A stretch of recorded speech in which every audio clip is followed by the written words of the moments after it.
Okay, today I want to do a tutorial on using Photoshop, and it's inspired by the work of Tim Mars, who is someone that you may have heard me talk about in the past. He's an illustrator, um, but he's also a kind of photo montage artist. And if I'm looking at his website right at the moment, as you can see here on the screen, and at the moment he seems to be doing some promotional work for the new Tim Roth TV series called Tin Star.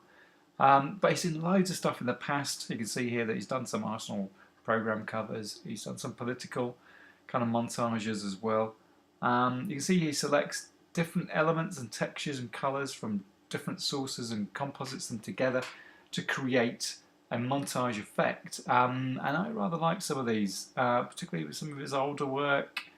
There's a cover of The Guide here, which is part of The Guardian on Saturday. But you can see they kind of sometimes work in genres, and they certainly have themes. This is sort of Steve McQueen driving one that I've always sort of liked. But he chooses different elements, and you can see they're very textural, almost like they've got paint drags on them as well. So there's a lot of texture in them. We're going to go about basically sort of approaching the processes that Tim Mars uses. Obviously, he's very talented and has studied this for a long, long time. He really knows what he's doing. So we're unlikely to get to that stage. But, I mean, at the moment I have some second years who are looking at his work and are making lots of progress with the kind of imagery that they're doing. So let's have a look at doing a Tim Mars-esque production, or starting out. If you open Photoshop, now you're using a PC and I'm using a Mac, so the versions of Photoshop are slightly different, but hopefully you won't notice too much of a difference. In the window pane, just make sure that adjustments, history, and layers are all ticked. Untick the others if there's any there are any on view. And what we're going to do is open up an image. You should find this image in when we get to the classroom stage of doing this. You can open it from. You'll find it in Google Classroom. I have put my image on the desktop, and it's just going to open it up. It's a picture I took a few years ago in Melbourne in Australia, and it's the Eureka Tower, which is, I think, probably the tallest building in Australia. It's very tall, as you can tell. So yeah, we're going to use a few techniques to copy something like the Tim Mars style. So once you've opened your image, what I'd like you to do is to go to the image menu and go to adjustments and click on threshold. And you'll see there's an immediate effect that the image turns to a very stark, contrasting black and white image. Okay, and you see there's a little dialog box that pops up, and there's a slider underneath this histogram, and you notice if you slide the slider, you get different kind of levels of contrast, and really, you have to decide which is the kind of the best that you want, and certainly the extremes are no good. So if we see, it's quite tricky because I want to get some detail in the bottom of the picture, but I don't want to lose detail at the top. So I'm just going to leave it sort of more or less like that.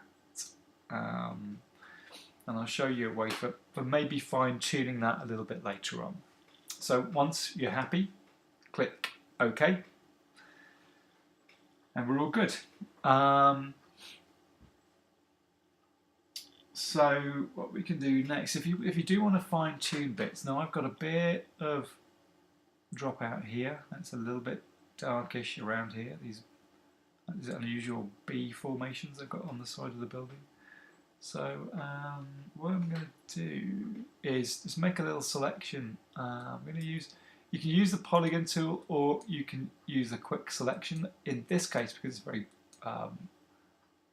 square building, I'm just going to use the polygon tool to draw around the area that I want to affect. And then I'm going to go to the curves menu, the curves tool, and see if I can bring some detail back in. So if I pull the curve down, it brings a little bit back in. It's not fantastic, but if I pull it out and upwards, you lose detail. So if I bring it back down, I think I'm gaining a bit of detail there. That's not too bad. That's okay. I'm going to do the same down here. I'll probably have less of an effect down here, but we'll give it a try and see what the deal is. Oh, let's try that again. That was a mistake. Ah, okay. There we go. Alright, I'll try it again with curves again. Remember, normally when you're using curves you make a little S, but this is a bit different in this case. Let's see what we can do.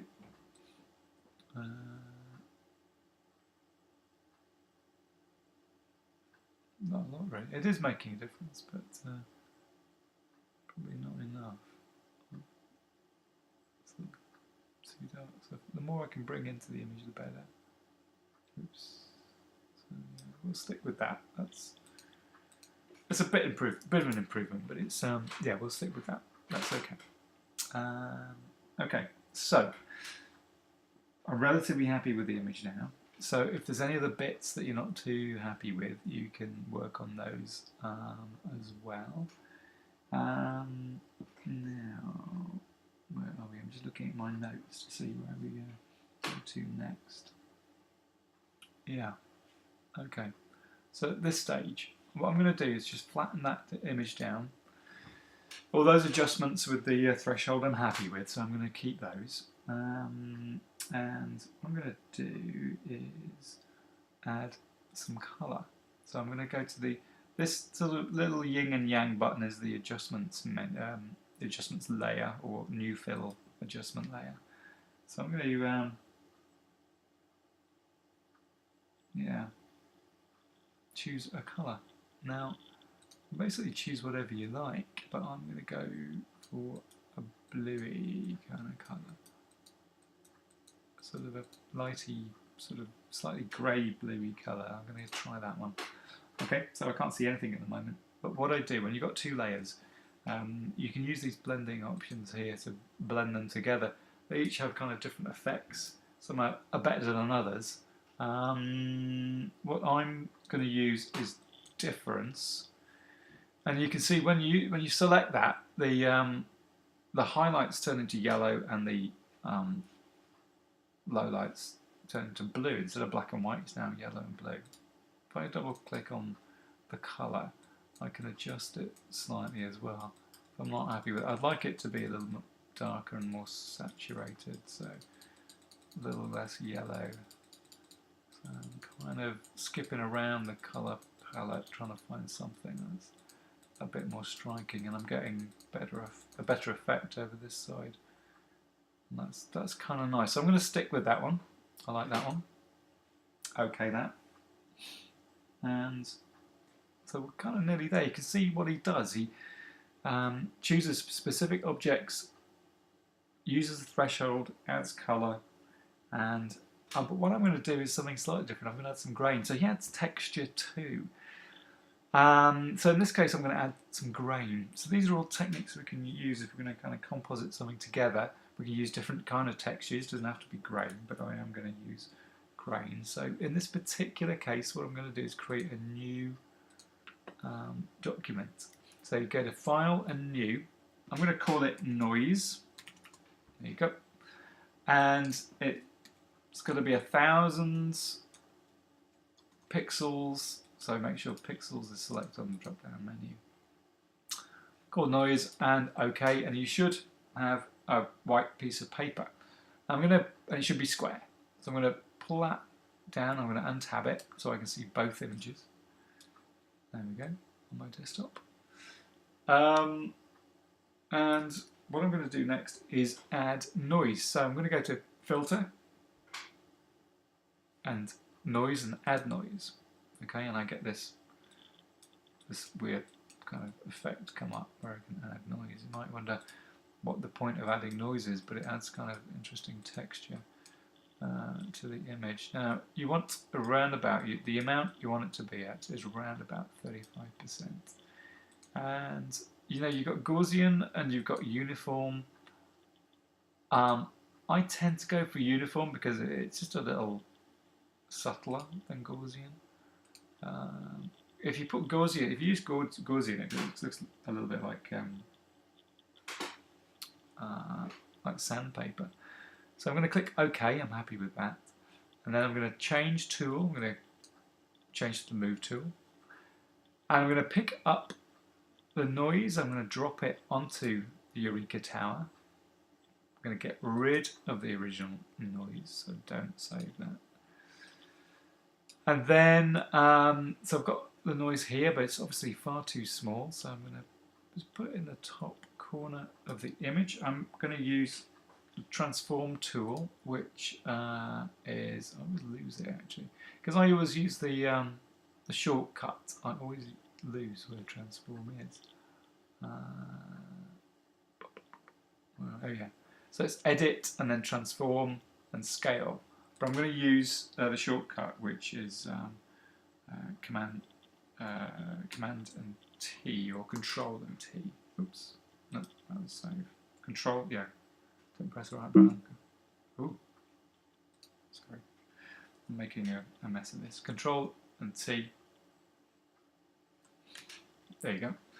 And a box appears around it, and I'm going to put my finger on Shift, and then I'm going to drag my image until it is covering the whole of my Eureka Tower that I've applied threshold effect to. You can see it looks kind of badly pixelated, but when you click the tick to confirm that you're happy with it, it kind of comes into focus, and that's fine, that's okay. So that's good. The next thing you can do is